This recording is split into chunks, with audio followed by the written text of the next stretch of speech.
Kannur Apees kidney stone ക്ലിനിക്കിന്റെയും Leo ലാബിന്റെയും സംയുക്താഭിമുഖ്യത്തിൽ സൗജന്യ കിഡ്നി സ്റ്റോൺ പ്രോസ്റ്റേറ്റ് രോഗനിർണയ ക്യാമ്പ് സംഘടിപ്പിച്ചു.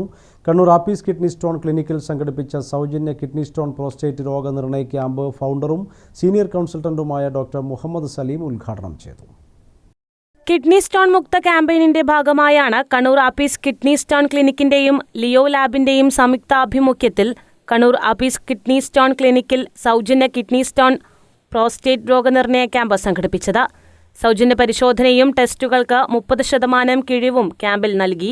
സൗജന്യ കിഡ്നി സ്റ്റോൺ പ്രോസ്റ്റേറ്റ് രോഗനിർണയ ക്യാമ്പ് ഫൗണ്ടറും സീനിയർ കൺസൾട്ടന്റുമായ ഡോക്ടർ മുഹമ്മദ് സലീം ഉദ്ഘാടനം ചെയ്തു.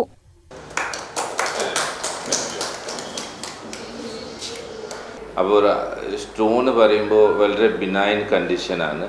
ആ കണ്ടീഷന് എടുക്കാൻ പോയിട്ട് ഒരു പുതിയ അസുഖം ഉണ്ടാകുന്നത് ഐദർ കീ ഹോൾ വഴി, അതായത് PCNL കിഡ്നി ഹോൾ വഴി, അല്ലെങ്കിൽ കൺവെൻഷണൽ RIRS ഫാൻസ് ആണോ ഷീത്ത് വെച്ചിട്ട് ചെയ്യുന്ന RIRSൻ്റെ വഴിയിൽ ചെയ്യുന്ന സമയത്തിൽ ഉള്ള യൂറിട്രിക് ഡാമേജ്, ഈ രണ്ട് കാര്യങ്ങളും കിഡ്നിക്കും യൂറിട്രിക് ഡാമേജ് ആയിട്ട് ഒരു പുതിയ അസുഖം ഉണ്ടായിട്ട് വരുന്നത് ശരിയല്ല. ഒരു സ്റ്റോൺ എടുക്കാൻ പോയിട്ട് ഒരു പുതിയ അസുഖം ഉണ്ടായിട്ട് എടുക്കുന്നത്, ഈ കാര്യങ്ങളൊക്കെ ആണ് ഇവിടെ ഡിസ്കസ് ചെയ്യേണ്ടത്. Why the ZS procedure important. കണ്ണൂരിനെ കിഡ്നി സ്റ്റോൺ മുക്തമാക്കുക എന്ന ലക്ഷ്യം വെച്ചാണ് സൗജന്യ കിഡ്നി സ്റ്റോൺ പ്രോസ്റ്റേറ്റ് രോഗനിർണയ ക്യാമ്പ് സംഘടിപ്പിച്ചതെന്ന് യൂറോളജി അസിസ്റ്റന്റ് ഫാത്തിമ പറഞ്ഞു.